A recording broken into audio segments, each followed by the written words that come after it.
درباره همین دهه ذوالحجه روزه گیریم، بعد چه عملها بکنیم که مقصد پایدهمون شود؟ در این دهه روزه داشتن ممکن است یا نه؟ بله، روزه داشتن ممکن است. ولی حدیث دیدید که پیامبر صلی الله علیه و سلم گفتند که یگان روزی نیست که عملی صالح محبوب تر به الله تعالی باشد مثل این دهه، و روزه هم عملی صالح است. روزه داشتن در این دهه عملی صالح به حساب می رود. و این مذهبی 4 امام ها هست: امام ابو حنیفه، مالک، شافعی، احمد رحمت الله علیه. همه اینها میگفتند که روزه داشتن در 9 روز اول ذوالحجه و روز دهم فقط تا وقت قربانیتان 10 روز میشه. یعنی روز عید پر روزه نمیدارید، فقط تا وقت قربانیه. از نماز بامداد با دهانی بسته، یعنی که روزه، به مسجد میرید، بامداد میخوانید، عید میخوانید، آمده قربانی میکنید و از همون قربانیتون افطار میکنید. یعنی همینقدر روزه میداره 10 روز میشه. اینش هم یک روز به حساب میشه که روز عید روزه داشتن منع است، حرام است. لیکن ما پوره روزه نمیدارید. این هم تو یک سنت است، خوب است، مستحب است. این برخلاف عید فطر. عید فطر شما 30 روز روزه بودید، به نماز عید یگان شیرینی خورده میرید. وقتی که پیش از رفتن به نماز عید شیرینی خورما خورده میرید، ثواب است، سنت است. اما در عید قربان با دهانی بسته میرید، سنت است، فرض نیست، حتمی نیست.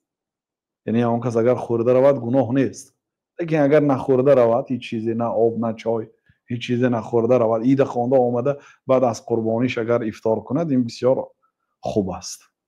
خب غیر از 4 امام ها، با یکی از بزرگان مذهب ظاهری، حافظ ابن حزم، ابو محمد ابن حزم ظاهری رحمت الله علیه، اون کسان میگفتن که در دهه اول ذوالحجه روزه داشتن سنت است. و القرطبی که از مالکی هستن و نووی شافعی هستن، همه اینها مستحب میدونستن روزه داشتن دهه اول ذوالحجه را و میگفتن که این از بهترین روزها است. و حدیث هم هست، حدیث ام سلمه مادر مومنان رضی الله عنها گفتن که کان رسول الله صلی الله علیه و سلم یصوم 9 ذی الحجه. پیامبر صلی الله علیه و سلم 9 روز ذوالحجه را روزه می داشتند. 9 روز ذوالحجه، یعنی پگاه 1 ذوالحجه تا روز 9 روز روزه می داشتند. و یوم عاشورا و روز 10 محرم، بعد ذوالحجه ماه محرم می بیاد، روز 10مش. و این چنین و 3 ایام من کل شهر، هر ماه 3 روز با روزه می داشتند. 13 14 15 روزهای ماه وقتی که پر میشد که ماه 13 شبه، 14 شبه، 15 شبه، روزهای همین شبها، روزهایی که شبش ماهتاب پر بدر میشد، پیامبر صلی الله علیه و سلم روزه می داشتن. گفتن که کسی که هر ماه 3 روز روزه دارد، این 3 روز روزه به برابر 10 روز حساب میشد. یعنی 10 روزی، هر یک روزش 10 روز حساب میشه. 3 روز روزه دارد، 30 روز حساب میشه.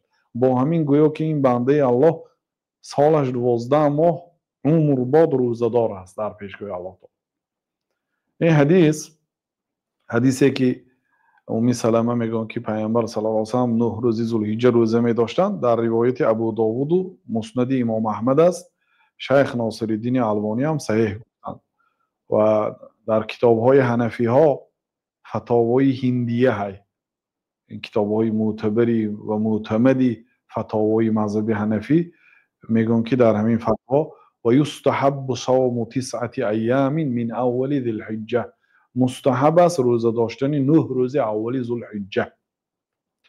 بله استاد، فکر کنم سوال برادر این بود که غیر روزه باز چی عملها در همین روزا بهتر است انجام دهیم؟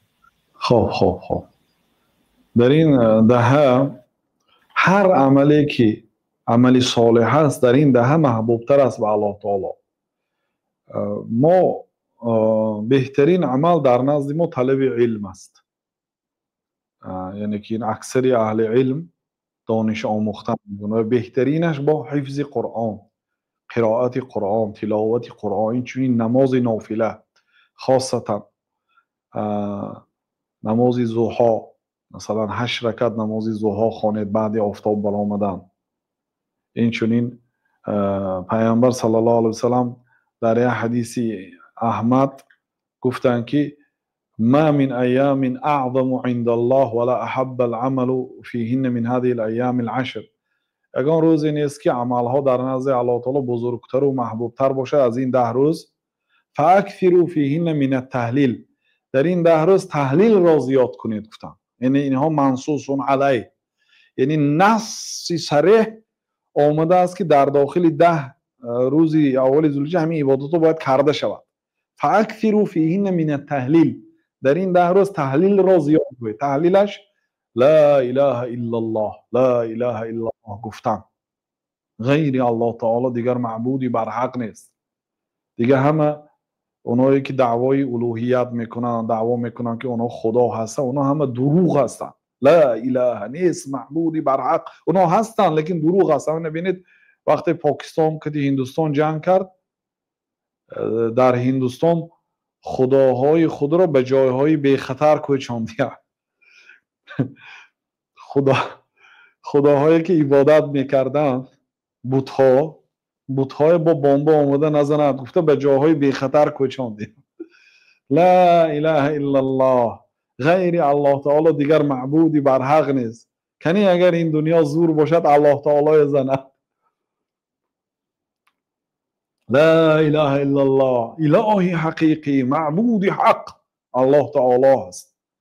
بنابراین تحلیل زیاد کنید. معناش بسیار است.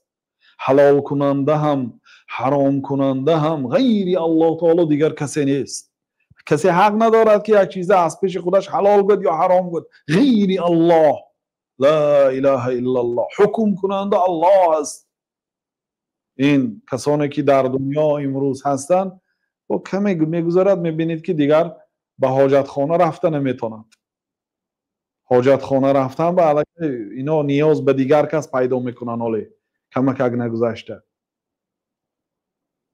اگر به همون روزا رسن، اگر اما الله تعالی، الله صمد، الله حقیقی، الهی حق جل جلاله و تقدست اسماؤه، به کسی حاجت ندارد. صمد است، بی نیاز است، بی حاجت است. جل جلاله و تقدست اسماؤه، لا اله الا الله، غیر الله تعالی دیگر معبودی بر حق نیست. حضرت یونس وقتی که کیت فرو برد ایشان را و بعد اینکه کیت فرو برد در روانه بود، بر قعر اقیانوس رفت. تاریکی شب، تاریکی قعر اقیانوس، تاریکی شکم ماهی. لا اله الا انت، غیری تو دیگر معبودی بر حق نیست. یعنی همینجا معلوم میشد خدای حقیقی از خدای ناحق، از خدای باطل. غیری تو دیگر معبودی بر حق نیست. الهی حقیقی، پروردگار حق، غیری تو دیگر کسی نیست.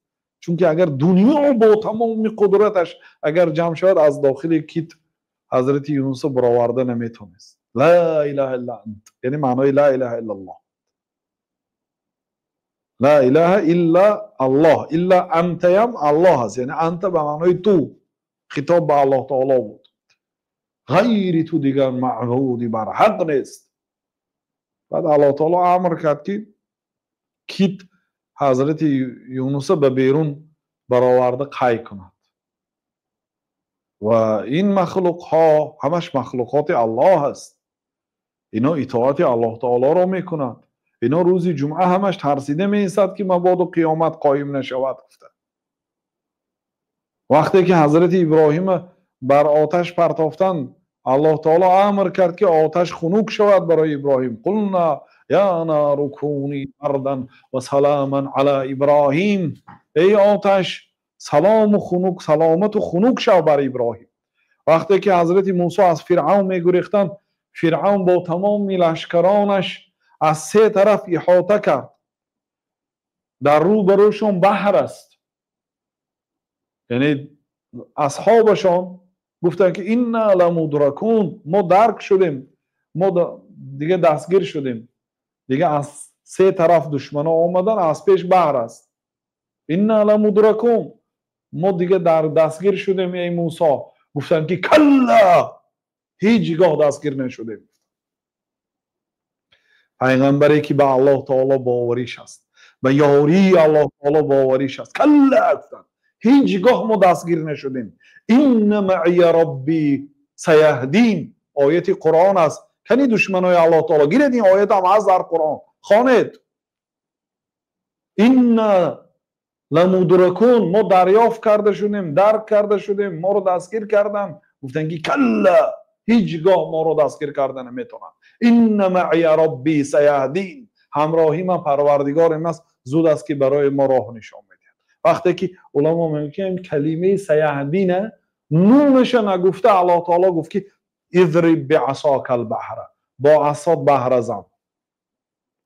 حضرت موسی با عصاشون بحر زدن، فکان کالطود العظیم، مانند دو کوهی عظیم شد. بحر به دو طرف تقسیم شد و مانند کوه سخت شد. حضرت موسی و پیروانش گذشت. این یگان افسانه خلق عرب نیست، این آیت قرآن است. حضرت موسی گذشت. فرعون میدونست که این خاص به موسی هست، بنابراین خواست لجامای اسبش کشید، قومش باز داشت. ولی میگن بعضی روایت ها همونجا حضرت جبریل یک اسبی موده کردی، اسبش اسب فرعون گذاشتن. میگن اسب فرعون دیگر کشاله کرد، نتوانست فرعون اداره کنه. فرعون که به داخل بحر در آمد، پیروانش هم در آمد. وقتی که میانش برفتن، الله تعالی امر کرد آن ذاتی که آب آفرید، همین طبیعت به آب داد، با امر کرد که به حالت اصلیش برگردد. بعد آب باگشته جاری شد، فرعون و پیروانش غرق شد. بنابراین لا اله الا الله معناش عظیم است. همین لا اله الا الله یک کلمه کی 124,000 پیغمبر برای این کلمه فرستاده شده است. لا اله الا الله و 315 رسول صلوات الله و سلامه علیهم اجمعین فرستاده شد. همه آنها به مردم تعلیم میدادند که لا اله الا الله. همین لا اله الا الله زیاد گویید و این چونین لا اله الا الله مضمونش بسیار عظیم است. حضرت نوح 950 سال مردم رو به همین کلمه دعوت کردند.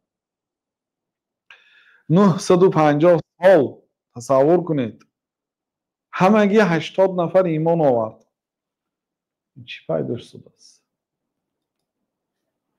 950 سال مردم رو به یک کلمه دعوت کرد. ای مردم، لا اله الا الله، غیر الله دیگر معبودی بر حق نیست. بنابراین پیامبر صلی الله علیه و سلم دیگه در این دهه بسیارتر تحلیل گوید لا اله الا الله.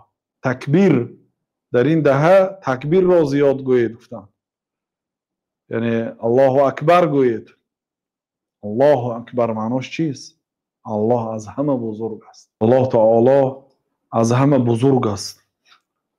لا اله الا الله والله اکبر. الله تعالی بزرگ است. یعنی وقتی به سرتان مصیبت میبیاد، یک کار میشد که هیچ کسی حل کردن نمیتواند، میگوید که الله اکبر، الله بزرگ است.